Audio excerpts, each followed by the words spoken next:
¿Se entiende, chiquilla, la característica? Ay, profe, yo no lo entendí. Ya. El pulso, o las características, dentro de las características del pulso dijimos que teníamos que evaluar la frecuencia. Es decir, íbamos a contar un minuto, íbamos a contar cuántas veces late el corazón en ese minuto. Íbamos a evaluar el ritmo, que el ritmo fuera regular. Pum, pum, pum, pum, ¿cierto? Y también íbamos a evaluar el volumen o amplitud del pulso. Es decir, si es que acaso se siente el pulso con una intensidad normal, ¿ok? Cuando usted se palpa la arteria va a ir sintiendo lo que es normal, mientras usted vaya tocando arterias de otras personas va a sentir lo que es normal, o si se siente más débil o más lleno, ¿ya? Más débil implica que el volumen que está pasando de sangre por la arteria es menor, está más chiquitita, está más vacía la arteria, ¿ok? Entonces usted cuando lo palpe va a sentir la diferencia, que está más sequito el paciente. No sé cómo explicarlo más de otra forma, a ver. Ya, imagínense un globo, una bombita de agua. Una bombita de agua que está blandita, ¿cierto? No como las que uno le va a tirar a alguien por maldad, sino que está como globito, blandita, ¿sí? Eso podría ser como la textura normal de un vaso sanguíneo cuando está pasando el pulso por ahí, ¿ya? Si nosotros a esa bombita de agua le echáramos menos agua, estaría más fofa, ¿verdad? Brr, brr, como que uno la aprieta y como que ni un brillo, ¿sí? Como que rebota, está más suave, ¿se entiende? Sí. Ya. Sí, profe. O podríamos llenar esa bombita de agua hasta que ya no pueda más, pero la toca y está como dura, que casi no podías apretarla porque está muy, muy gordita, ¿sí? Que esas son las ideales para tirar y que se explotan en cuanto tocan a alguien, ¿sí? Asócienlo a eso lo que es el volumen o la amplitud. Ustedes van a sentir la arteria que va a estar más vacía, como la bombita de agua con menos agua. O va a estar más dura, más intensa, más lleno cada pulso. ¿Sí? Y eso asócienlo con la bomba de agua que está a punto de explotar. ¿Se entiende, chiquillo, un poco mejor?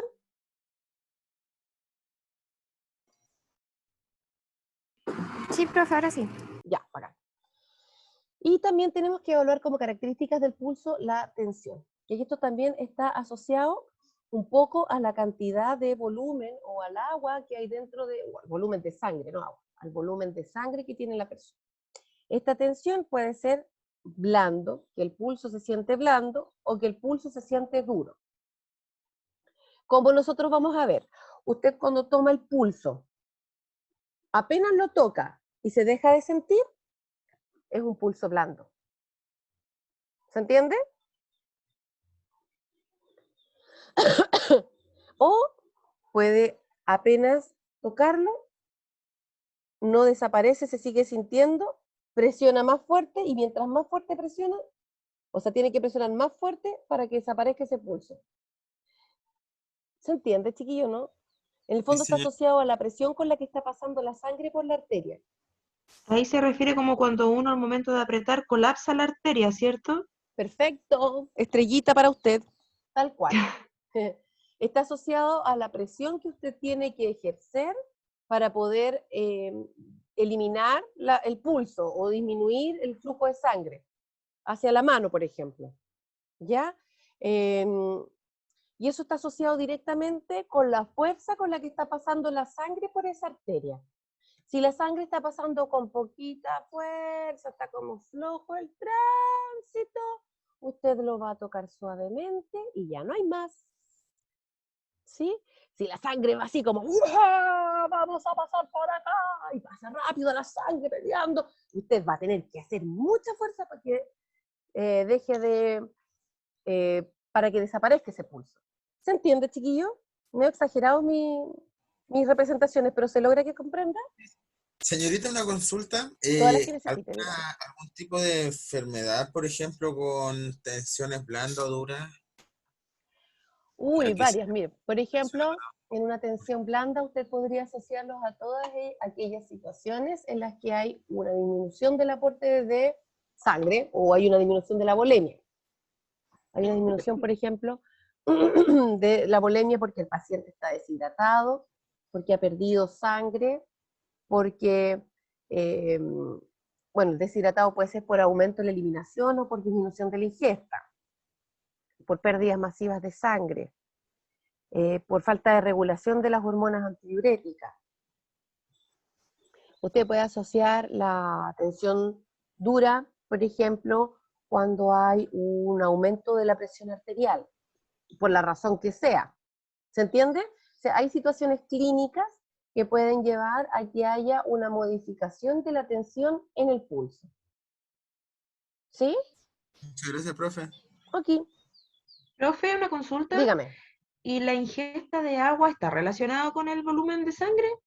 La ingesta de líquidos sí está relacionada con el volumen Sí. de sangre, pero ojo. Lo que pasa es que yo hice un curso de control de hemorragia hace poco y nos enseñaron que la sangre solamente se recuperaba con sangre, que no tenía mucho que ver el tema del agua. No, lo que pasa es que, ¿Me podría explicar eso, por sí, favor? por supuesto. Nosotros tenemos una volemia, una cantidad de sangre determinada en nuestro organismo, y en condiciones normales esa sangre se va renovando, ¿verdad? Nuestro cuerpo va produciendo sangre. Van existiendo células también que van muriendo, ¿verdad?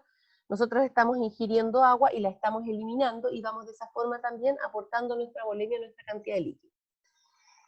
Por ejemplo, si yo tengo una pérdida masiva de líquido porque estoy con diarrea y con vómito, y mi ingesta de líquido no es adecuada, porque, no sé, tomo agua y la vomito, y no recibo un suero, no hay aporte de líquido en nuestro cuerpo, mi volemia, o sea, la cantidad de sangre que está circulando en mi organismo, va a disminuir, ¿cierto? Porque estoy perdiendo agua, así, estoy con pérdida de líquido, y no estoy reponiendo, disminuye mi cantidad de líquido circulante. ¿Se entiende? Ya. En ese caso, la idea es la reposición de líquidos. ¿Ok? Normalmente cuando hay pérdida por vómitos, no se puede hacer por ingesta oral, y por lo tanto se administran fluidos intravenosos, es decir, fluidoterapia. Suero fisiológico, lactato, el que el médico indique. Cuando nosotros tenemos pérdida de volemia, pérdida de líquido a través de hemorragias, la idea es poder recuperar el volumen, ¿ya? Porque de no recuperar ese volumen de sangre que se está perdiendo, el corazón ya no va a tener sangre con la que trabajar, ¿cierto? Va a empezar a trabajar en seco, y si trabaja en seco, cooperamos. El corazón va a llegar un momento en que va a colapsar y se va a parar. ¿Se entiende? Ahora, estas hemorragias que nosotros estamos perdiendo hasta cierto porcentaje pueden ser recuperados con líquidos, con suero fisiológico, con Ringer lactato o con expansores de volumen, como los Hemacel. Pero ya llega un momento en que la reposición de líquido de agua por sí mismo no es suficiente, y por lo tanto tienen que utilizarse hemoderivados o componentes sanguíneos para poder reponerle al paciente. ¿Por qué? Nosotros podemos recuperar una cantidad de agua dentro del cuerpo para hacer que el corazón funcione, pero el agua no tiene glóbulos rojos. ¿Cómo transportamos oxígeno? ¿Los tejidos se nos van a morir? ¿Se entiende? Profe, entonces, no sé si está bien lo que voy a decir. Díganos. ¿Se podría decir que cuando se pierde mucho líquido, lo que perdemos en el componente de la sangre sería como plasma y por eso baja el nivel sanguíneo? ¿O No, nada que ver?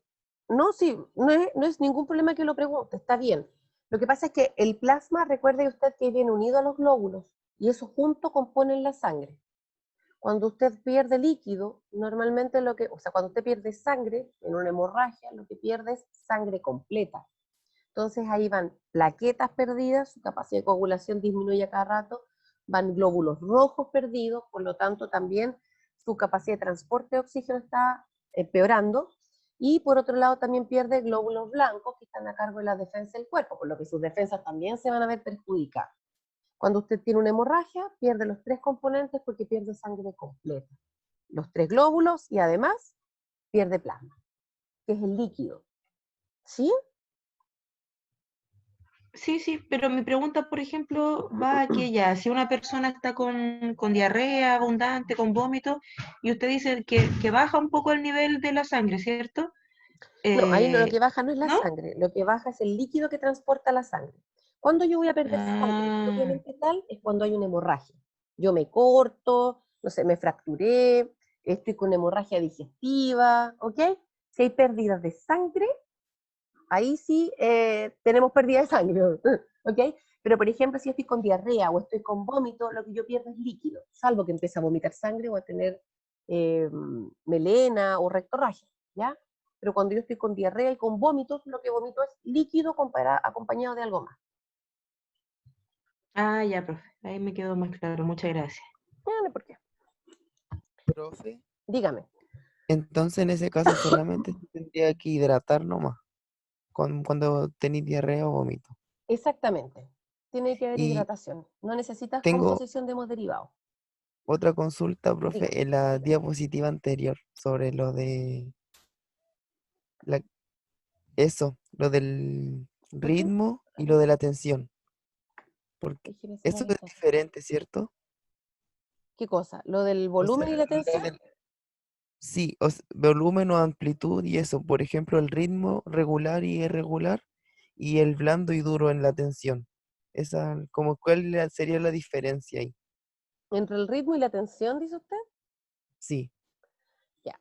El ritmo es, imagínese el ritmo de una canción. Pum, pum, pum, pum, pum, pum, pum, pum. Ese es el ritmo. ¿Se entiende? Ese es el ritmo. sí, profe. Lo que usted va sintiendo, ¿ok? La tensión está asociada a cuando usted genera una presión sobre la arteria, si es que sigue habiendo un pulso. Mire, tóquense la arteria radial. Si usted presiona suave, ¿deja de sentirlo? No, Si usted presiona más duro, más fuerte, ¿deja de sentirlo?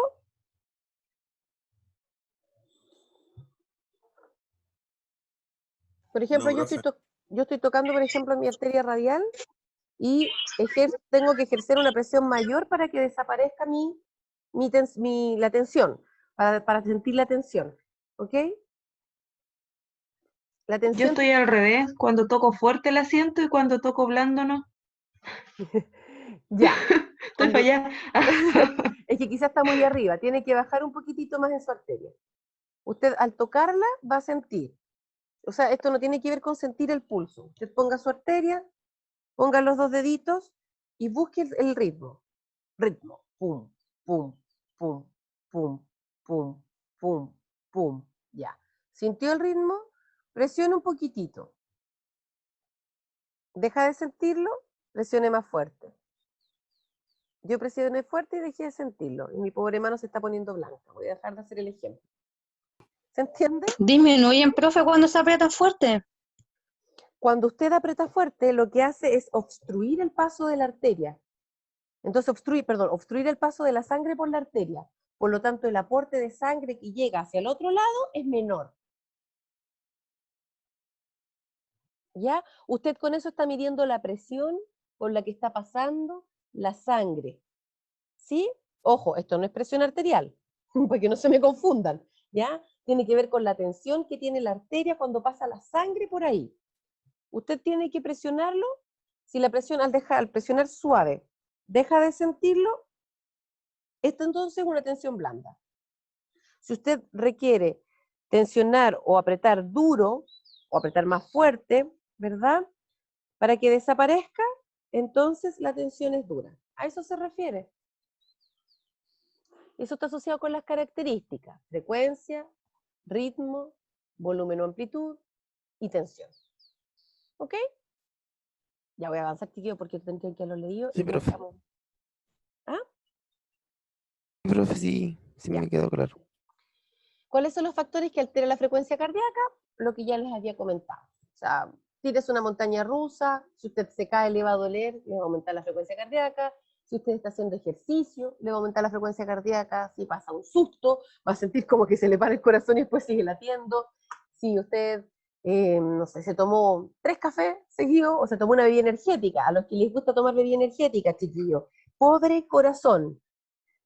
El corazón sufre más con una bebida energética que con un rompimiento amoroso. Así que ojo ahí. Cuando usted tiene fiebre, también, a medida que la edad avanza, la frecuencia cardíaca tiende a ser menor, ¿ya? Entre otras cosas. O sea, hay ciertos elementos que nosotros tenemos que considerar cuando valoramos la frecuencia cardíaca. Recuerden lo que les dije.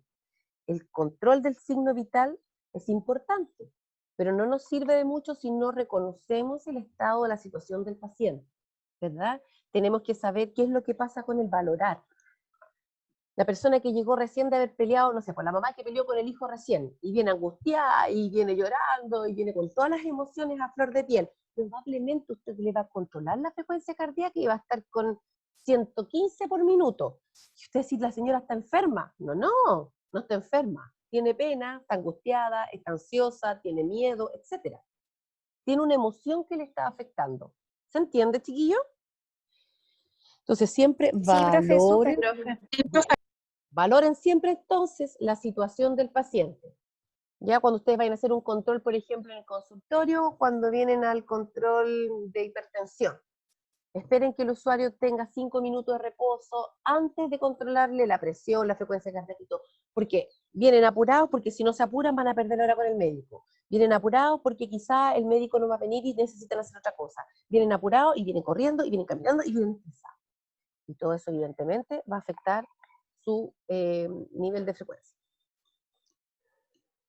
Clasificación hemodinámica. Aquí esto es importante, chiquillos. Sepan ustedes, y recordando, el valor normal de la frecuencia cardíaca es de 60 a 100 latidos por minuto. Si el valor está sobre los 100, es decir, 101 latidos o más, estamos hablando de taquicardia. El taqui es rápido, siempre, nunca se olviden, ¿ya? Taqui, taqui, taqui, taqui, taqui, taqui, taqui. Ay, me acordé del taqui, taqui, taqui, se me cayó el carne mal, pero date mi corazón por ti. El taqui, taqui, taqui es rápido, ¿ya? Acuérdense siempre. Y el bradicardia, bradi, implica que hay un valor menor a los 60, es decir, 59 y menos latidos por minuto. Implica que el corazón está latiendo más lento. Está bradicárdico. ¿Ya? ¿Se entendió frecuencia cardíaca, chiquillo? Sí, ¿Duda? profe. Sí. Bien. Sí, profe. Frecuencia respiratoria, entonces, es el número de veces que respiramos en un minuto, en condiciones normales, sin que nos avisen que nos están evaluando la frecuencia respiratoria, ¿ya? En forma inconsciente yo puedo estar mirando a mi hijo y contando la cantidad de veces que respira en un minuto. Momento 1 en que yo le digo, voy a evaluarte, mi hijo inconscientemente empezar.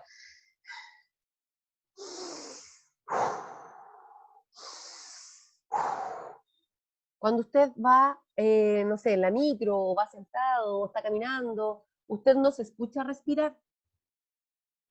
Tómense en algún momento del día la idea de evaluar cuánto están respirando y se van a dar cuenta, y esta es una cuestión súper lógica, se van a dar cuenta que durante todo el día no respiraron, porque están con respiraciones superficiales, tranquilas, aportando lo que el cuerpo requiere. Pero en cuanto ustedes digan, voy a contar cuánto respiro, inconscientemente van a empezar a hacer respiraciones más profundas y más avanzadas. ¿Ok? Hagan el ejercicio hoy día y en la próxima videoconferencia me cuentan cómo les fue. Les voy a preguntar. Sí, profe, tiene razón. Porque uno no siente que está respirando, pero apenas uno como que se lo cuestiona, empieza a hacerlo más profundo y eso. ¿Cierto? Y empieza a adquirir un ritmo. ¿Alguien más le ha pasado?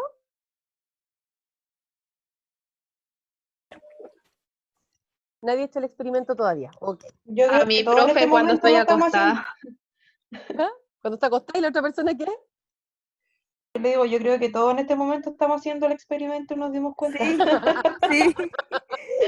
Es un clásico. Sí, es verdad que pasa. Ya, qué bueno que se vayan dando cuenta. El circuito de respiración incluye la inspiración y la expiración. Ojo, es con S, expirar. Porque si usted expira, está dado su fecha de caducación inmediata. Ha empezado a vencer. Estaríamos vencidos. Exactamente, están con vencimiento, ¿ya? Inspiración y expiración. Perfecto. ¿Cómo se mide? Vamos a observar los movimientos torácicos del paciente, sin que se dé cuenta.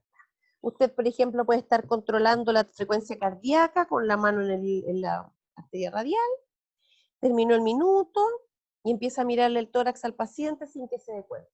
Como el paciente ya pasó un minuto con la mano extendida y él no está calculando el tiempo que usted está tomando para controlarlo, entonces está con su actividad normal, basal, usted ahí va contabilizando ¿Cuántas veces va a respirar el usuario en un minuto? ¿Ya?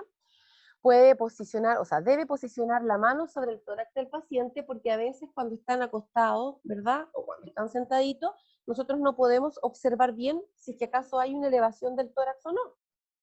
Y no podemos observarlo porque a veces utilizan la chaqueta, el chaleco, la ropa, qué sé yo, y uno no le va a decir, sáquese el chaleco para ver cómo respira. Si no, vamos a empezar. ¿Ya? Entonces usted hace la mula, como que todavía está controlando la frecuencia respiratoria del paciente, o sea, cardíaca, le pone la manito en el tórax y empieza a observar. ¿Ok? El valor normal está entre 12 y 20 respiraciones por minuto. Y nuevamente controlar el minuto completo. No haga trampas. Repito, no haga trampas. ¿Cuáles son las características de la respiración? Nuevamente, frecuencia. ¿Qué es la frecuencia? La cantidad de veces que va a respirar el individuo. ¿Sí? Profundidad. Si la respiración es normal, es decir, la que usted no se da cuenta que tiene en condiciones normales. Si es profunda, cuando estamos...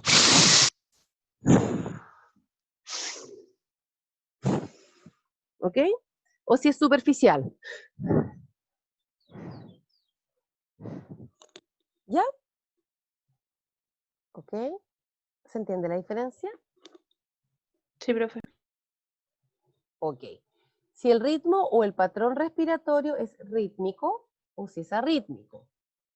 Lo mismo que antes respecto de la frecuencia cardíaca cuando hablábamos del ritmo, ¿se acuerdan? En la frecuencia cardíaca teníamos un patrón. Ya. Nosotros en el patrón respiratorio no vamos a tener tantas veces la respiración en un minuto, ¿cierto? Pero sí tenemos que fijarnos de que sea un patrón, o sea, que mantengan una cierta distancia de respiraciones y que sean constantes. Si es rítmica, podría ser como... ¿Se escucha? Sí, se escucha. Sí. Rítmico. Arrítmico.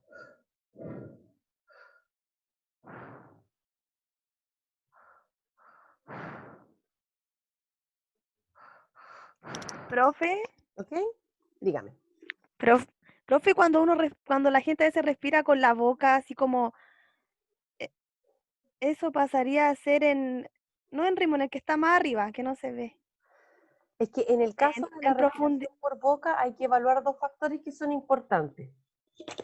Está respirando por la boca porque tiene sensación de falta de aire, o sea, está con disnea, siente que no le entra suficiente aire, por eso está respirando con la boca. Está respirando por la boca porque tiene la nariz tapada. Está respirando por la boca porque normalmente es respirador bucal. Hay que ver cuáles son la condición del paciente, por qué está respirando con la boca. Y aquí nosotros vamos a poder determinar algo importante. Cuando respira por la boca, y el paciente previamente sano y todo, también puede, o sea, va a ser porque le falta que ingrese más aire, el cuerpo le está demandando más y el usuario siente que con respirar por la nariz no es suficiente. Empiezan a utilizar la boca como entrada de aire para poder suplir este requerimiento de oxígeno del organismo, ¿ya? Y vamos a también observar de que hay un uso de musculatura accesoria. Nosotros en condición normal, cuando respiramos, tenemos una expansión pulmonar que abre la caja torácica y la cierra en la expiración. Cuando nosotros tenemos uso de musculatura accesoria, estamos utilizando músculos intercostales, estamos utilizando abdomen, diafragma, para poder suplir del oxígeno que estamos careciendo o que tenemos la sensación de que nos falta, ¿ya? Y también vamos a tener presencia de ruidos respiratorios, como las sibilancias, como los estertores, ¿ok? Las sibilancias, ¿ustedes las conocen? ¿Cuando se No. escucha un silbido? El silbido. El sibilar, la palabra sibilar, viene del latín sibilo, y eso significa silbar. En el fondo se escucha un... Perdón. En la inspiración, en la expiración, inspiración, Es un sonido parecido a ese, pero viene desde adentro, no es de la boca. ¿Ya? Las sibilancias, pues, Profe, disculpe, eso por lo general a veces le pasa a la gente crónica, ¿cierto?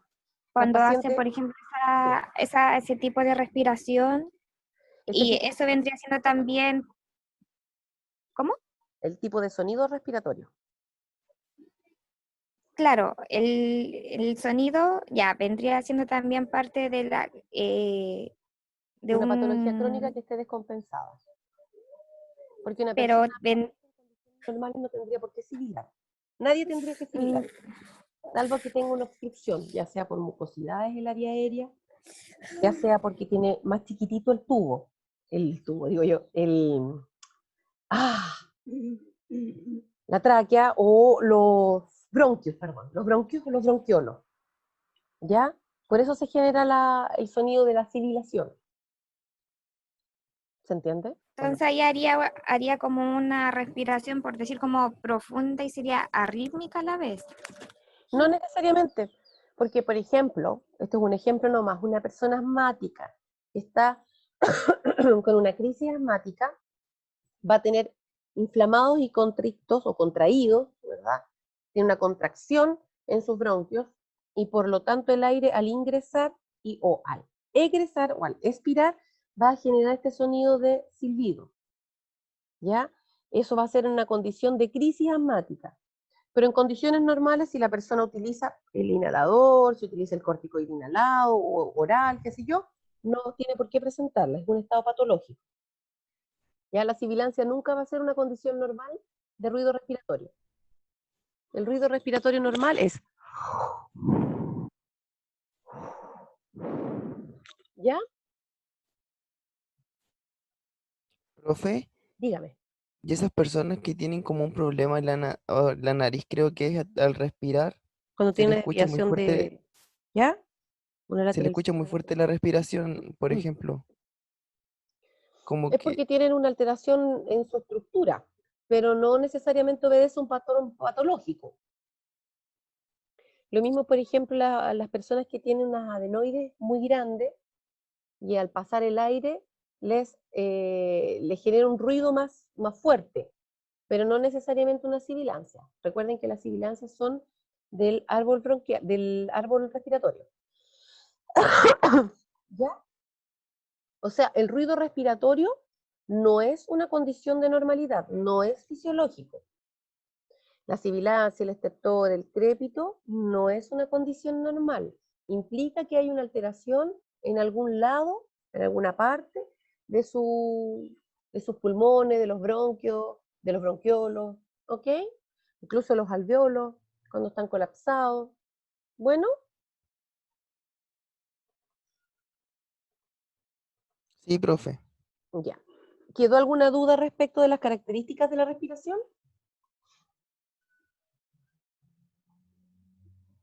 Ya. No, profe. Como tarea, chiquillos, dense un ratito, las personas que están cerca de ustedes, cuando termine la videoconferencia si quieren, empiezan a mirarla y a ver cómo están respirando. Contabilicen sus respiraciones, evalúen si es que el ritmo o el patrón respiratorio es rítmico y constante o si es arrítmico. ¿Ya? Cuando duerman, fíjense, cuando las otras personas duerman, no cuando ustedes duerman, si no, no pueden ver nada. Cuando ven a una persona dormir, fíjense cómo respira. ¿Ya? Señorita, Dígame. tengo una consulta de eso acerca cuando una persona duerme. Por ejemplo, a mí me pasó ayer a la noche que no pude respirar y me desperté. ¿A qué se debe eso? Yo en el día normalmente respiro bien, no tengo la nariz tapada, tampoco estoy enfermo, ni nada. Habría que ver cuál es la condición que le hizo tener una disminución del aporte de oxígeno. La respiración es una función fisiológica del organismo que se guía a través del sistema autónomo. No requiere que uno esté consciente para funcionar, ¿ya? El cerebro guía o mantiene la función respiratoria normal. En condiciones de normalidad, el cerebro es el que se encarga a través de la medición que tiene, de la concentración de oxígeno que hay en el cuerpo versus la cantidad de CO2, de ir regulando la cantidad de respiraciones que uno realiza por minuto. Cuando usted bosteza, por ejemplo, es porque el cerebro, su cerebro, sensó, se dio cuenta de que usted tiene mayor cantidad de CO2, de dióxido de carbono, vale decir del desecho, acumulado en su organismo del que debiera tener. Y por lo tanto lo hace bostezar, ¿ok? Lo mismo pasa cuando usted suspira. Cuando usted cree que está enamorado, no es porque esté enamorado. Usted suspira porque se le acumuló la cantidad de, o sea, se le acumuló el CO2 o tiene una mayor cantidad de CO2 en su cuerpo del que en condiciones normales tendría. Por lo tanto, lo que el cerebro hace es suspiro. Y en ese suspiro usted realiza una respiración profunda, se sostiene un momento, se adquiere o se realiza un intercambio gaseoso más profundo y al eliminar, elimina parte de esta cantidad de CO2 que estaba acumulada. ¿Se entiende? Entonces, si usted despertó en la noche porque sentía que le faltaba el aire, puede deberse a una gran cantidad de situaciones. Y no necesariamente solo un estado patológico. Te jodidas. Por así decirlo. No sé por qué sería. Habría que ver, quizás estaba durmiendo en una posición en la que su ingreso de aire era muy poco. Puede ser. Entonces estaba con el cuello torcido, como las personas que se duermen sentadas y dicen, no, si no me voy a dormir la siesta, pero estoy aquí. Y se ponen a roncar, y de repente se despiertan precisamente porque la posición en la que están no le permite ingresar el aire de forma adecuada. ¿Ya? Ya, profe, gracias. Vamos a ver la clasificación hemodinámica. Dijimos que 12 a 20 respiraciones por minuto es la cantidad de normalidad de respiración. ¿Ya? Cuando tenemos más de 21 respiraciones por minuto, se considera como taquipnea o polipnea. Taqui, acuérdense, taqui, taqui, taqui, taqui, taqui, rápido. Taquipnea, el prefijo pnea tiene que ver con el aire. ¿Ya? O polipnea, son sinónimos. Cuando son 11, acuérdense que el valor normal mínimo era 12. Si son menos de 12, es decir, 11 o menos respiraciones por minuto, estamos hablando de una bradipnea. ¿Ok? ¿Sí? Eupnea es el término de la normalidad. Normalidad. Eucardia, eupnea. ¿Sí? Eso. Aquí está entonces la actividad de cierre. Les sugiero realizar las guías que va a encontrar en el portal para que pueda asentar los conocimientos que estábamos viendo ahora. Tienen varias tareas formativas. La idea es que ustedes con lo que vimos ahora y el otro PPT que también está, se los voy a mostrar para que lo vean nomás, ¿ya? Ustedes lo tienen que realizar en casa. ¿Dónde estás? ¿Por qué te has perdido de mí? Pues no lo veo. ¿Dónde está? Cerré todas mis páginas. Profe, ¿le puedo hacer una preguntita? Por supuesto, dígame. ¿Sabe que nosotros, la profe Jimena, cuando estuvimos en Anato, nos enseñó una vez que cuando una persona, por ejemplo, en la calle se desmaya, tiene un accidente y nosotros queremos como brindarle los primeros auxilios, que no era como recomendable tomarle el pulso en la muñeca, así No, en radial? el cuello, carotida. ¿Se toma en el cuello? Sí. Ah, sí, eso le iba a preguntar, porque dijo que llegaba como más debilitado a las extremidades cuando la Así es. persona está Entonces, ¿es correcto eso, cierto? Es absolutamente Se correcto. tomaría Sí. mejor en el cuello. Ah, ya, Sí. perfecto. Recuerden ustedes que en el cuello tenemos un gran vaso sanguíneo que viene saliendo directamente desde el corazón y que va a encargarse de llevar la sangre al corazón, al cerebro. Cuando nosotros tenemos un déficit de aporte sanguíneo, lo primero que se deja de irrigar son las extremidades, ¿ya? Porque el cuerpo no las considera esenciales y de hecho no son esenciales. Uno puede vivir sin manos y sin pies, ¿ok? Sería fome y todo, pero puede hacerlo. Después deja de irrigar otros órganos como por ejemplo abdomen e intestino, que tenemos más espacio, ¿ok? Lo ideal es que no vivamos sin intestinos, pero es menos grave. Y los riñones. Ese es como el segundo sistema de contrafalla. Lo que siempre se va a mantener asegurado es el cerebro y el corazón, ¿ya? Entonces el corazón cuando deja de aportar la cantidad de sangre suficiente, siempre va a dar prioridad al cerebro y asimismo al corazón. Sin corazón no podemos vivir, o sea, obvio, ¿ya? Por tanto, una forma segura, como usted muy bien dijo, de poder controlar si el paciente está todavía con vida, es controlar el pulso en el cuello, porque sabemos que el del corazón siempre va a ir directo al cerebro, ¿ya? Y en el caso de los pacientes que están así como hospitalizados nomás, a ellos se les puede tomar en radial, ¿cierto? Sí. Paciente Ya. ambulatorio, paciente hospitalizado, sí, dependiendo de la gravedad que tenga de vaya. ¿Ya? Ya, gracias, profe. Y entonces ahora ustedes tienen que revisar este documento que falta, que es este documento que dice Educar Chile, conceptos sobre la valoración de signos vitales y cómo se controla. Les sale lo mismo que hablamos, que son los signos vitales, cuáles son los signos vitales. Acá, ojo, que no está el dolor como signo vital, ¿ya? Nosotros valoramos dolor solamente cuando hay dolor. Pero los signos vitales, constantes vitales, siempre van a ser estos. Y sale también la especificación de cómo se debe tomar y dónde. Fíjense, arteria radial, poplitea, tenemos el pedio, dorsal posterior, le dice todo lo que necesita hacer y cuál es el procedimiento para hacerlo. Importante que ustedes lo lean y también si pueden, chiquillos, agarren a alguien familiar, algún familiar, cualquier víctima agarren por ahí. Y se ponen a controlar el pulso y controlen la frecuencia respiratoria. Porque en la medida que ustedes lo realicen, se les va a volver más fácil el poder identificarlos, el contabilizar y todo. ¿Ya?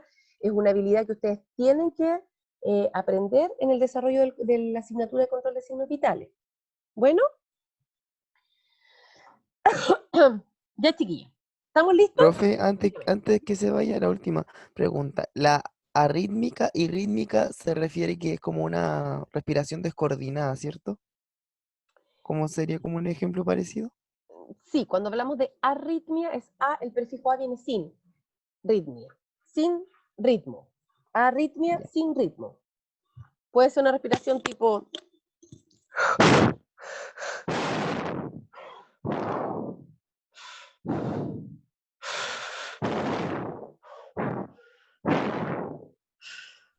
No hay ritmo. ¿Se entiende?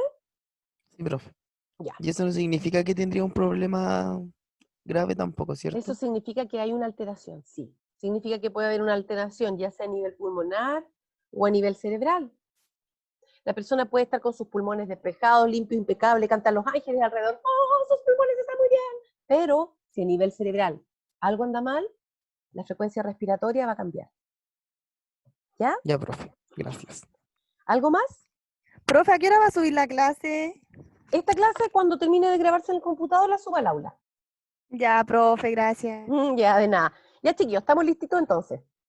Que tengan un bonito día, estudien, realicen estos ejercicios que les dije y hagan las tareas formativas, ¿ya? Para que no estén dando jugo después. Bueno. Ya, profe, gracias.